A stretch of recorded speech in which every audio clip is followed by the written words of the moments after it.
Hey, welcome back, Whiskey Questers. Today I got a nice whiskey for you guys. One that's gonna get you through the fall season. Hey, welcome back, Whiskey Questers, to another episode of Whiskey Quests. I know I promised I was gonna be back sooner, but super busy, guys. But while I'm being busy and away from the camera, it gives me a chance to open bottles that I've been hanging on to for quite a while. Like this. I gotta get to this soon enough. This is an old bottle, so it's been redesigned and everything. So that just shows you how old my bottles are here. But I opened one that I couldn't wait to get my hands on. I bought it, I opened it, mainly because I rarely see it in my area. So this one right here, from what I can tell you, like I said, it's gonna get you through the fall season here, and I think it's something you can enjoy. I don't know, if I tell you any more hints, you might guess right away.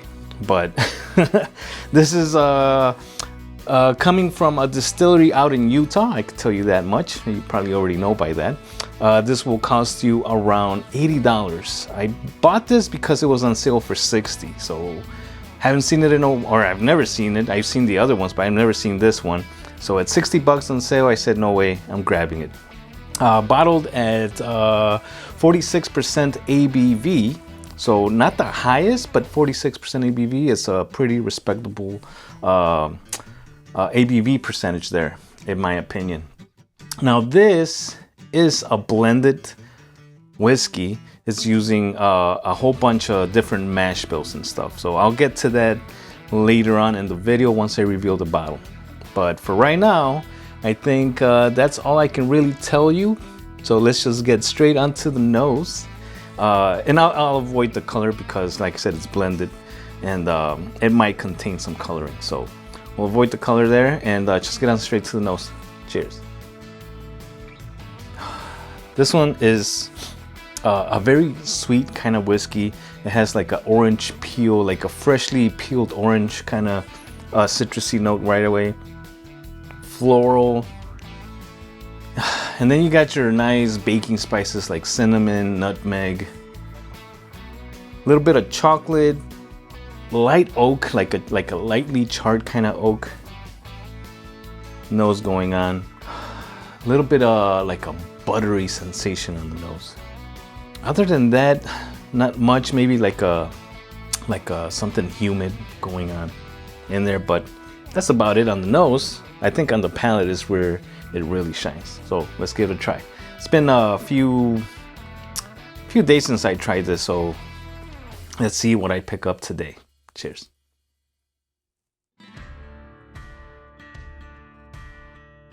Yeah, like I said, on the palate is where it really shines. This one right here delivers a good amount of spice. All right. I love my spicy whiskeys, and this is no exception right here. Now, that spiciness comes out like a nice black pepper kind of spice. The notes that you get on here also, you get the same thing I got on the nose. You get that orange citrus flavor going on, like the orange peel. So a little bit on the bitter side, but not too much. Don't be afraid of that. And then along with that, you get the nice nutmeg. You get a nice taste of like a milk chocolate kind of thing. And the one thing that I was really looking forward to was what they say on the bottle. But it's supposed to be a little bit smoky. To me, maybe because I'm used to smoke, it's not that smoky to me, but nonetheless, I do get a good amount of like a light char. So maybe something like freshly put out burned wood. Let's just put it that way. Yeah. Second sip, that buttery sensation that I was getting on the nose comes through on the palate with the mouthfeel. So nice and just buttery, and maybe a little bit towards the creamy side.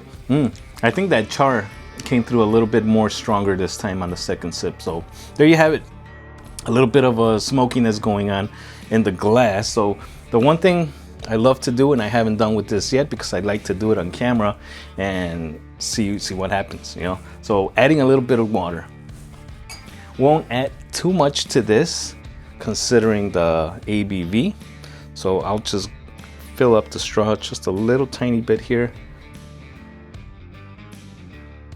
One more. Okay. This is more than just one more. All right. So while this is starting to open up and all the chemical reactions going on in the glass, I will go ahead and reveal the bottle to you all. So this one right here is none other than, if you haven't guessed it yet, this is High West Campfire Whiskey.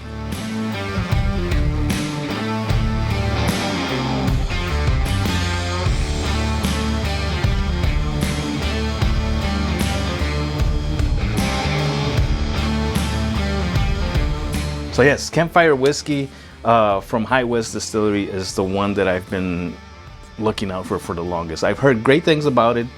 I just never see it. Never really seen it. So it's like I said, I saw it on sale for $60. It was a no-brainer. Pick it up. I was in the store to buy something new, so why not grab something like this? And as a matter of fact, they had a lot of stuff that day. A lot of stuff that I've never really seen. And I kicked myself in the ass for not bringing more money, but can't go too crazy on it since I already have all these bottles that I gotta go through. But this one right here, like I said, I've been wanting to try. And the reason why I wanted to try it was because this is, like I said, it has that smoky flavor that people rant about. And to me, it wasn't that strong. So if you're afraid of like a little smoke in your whiskey, I wouldn't be too afraid of this. It's like I said, it's on the sweet side. And the reason behind that is because of all the different whiskeys that go into this blend right here. So coming from the High West Distillery, they use their own distillate using 80% rye and then 20% malted rye. So that's their own whiskey right there. Then they blend it with two of MGP's recipe, their very famous 95-5 rye whiskey. So it's 95% rye and 5% malted or barley in the mash bill for that one. And then they use a straight bourbon whiskey from MGP, 75% corn, 21% rye, and 4% barley. So there you guys have it. On top of that, they add a little bit of scotch. So some peated scotch. And this is from on their website, it says it's a blended malt. So that's a blended malt would be a blended whiskey using single malts from different distilleries. So now if it's gonna be, and it's undisclosed obviously, so if they're using a blended malt whiskey, I mean the only things that comes to my mind is something like Johnny Walker. So here's an example, the green label. This is a blended malt whiskey. So I don't know what other companies make something like that, but maybe it's Johnny Walker. I mean, it's a big company coming from that distillery, so there you guys have it. Now, as far as the taste goes along, you get more of the American side of this. The smokiness is supposed to be just a touch of smoke from a peated Scotch whiskey. So there you guys have it. Let's get on to the nose with a little bit of water. See what happened. Oh wow, yeah, the drop of water or drops of water opened up a lot more of like a honey note, maybe like a melon type of thing, like fruity.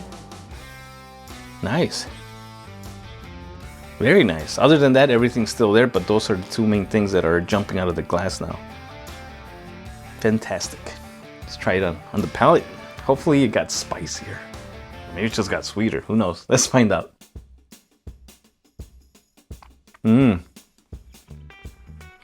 Definitely got sweeter. That spiciness is still there, nice and peppery right on the tip of my tongue. But then a lot more chocolate, a lot more caramel, maybe some butterscotch going on now. Still those baking spices. Wow, drop of water definitely does it some good. So there you guys have it. This to me is a must in my book. Yeah, people people rant about it, and I can see why. This is a really good crafted whiskey right here. The bottle, not your crazy looking bottle. It's kind of like the Smoke Wagon. Whoa, Smoke Wagon's a little bit taller, but you know, Smoke Wagon adds all this detail. And this one has like this glittery looking stuff. I don't know. I don't know if all the bottles are like that or just mine, but it looks pretty cool.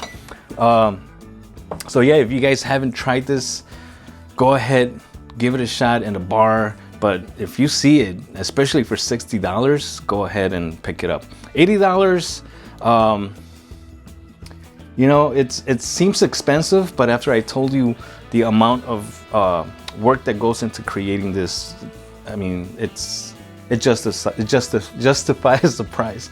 So $80 doesn't seem too much, considering, you know, all the whiskeys that go into making this, and blending all these types of whiskeys. Is not just like throwing in a barrel and that's it. No, they have to be there and making sure that each bottle tastes the same, because if you finish this bottle, you want another one, you want it to taste the same, right? So there you guys have it. Thanks for stopping by and checking out another whiskey review right here on Whiskey Quest. If you guys haven't subscribed to the channel, please go ahead and subscribe. It'll really help out the channel grow. Dropping a comment will help the channel grow. So anything you guys want to talk about, you know, have you tried this? What were your thoughts? Have you been wanting to try it? Are you definitely going to try it now? Just drop me a comment. All right. Liking this video will also help out the channel. So all those things help out the channel. All right, Whiskey Questers, that's it for the video. Again, thank you so much for stopping by. And I don't think there's much left to say, but cheers. I'll see you guys in the next video. Peace.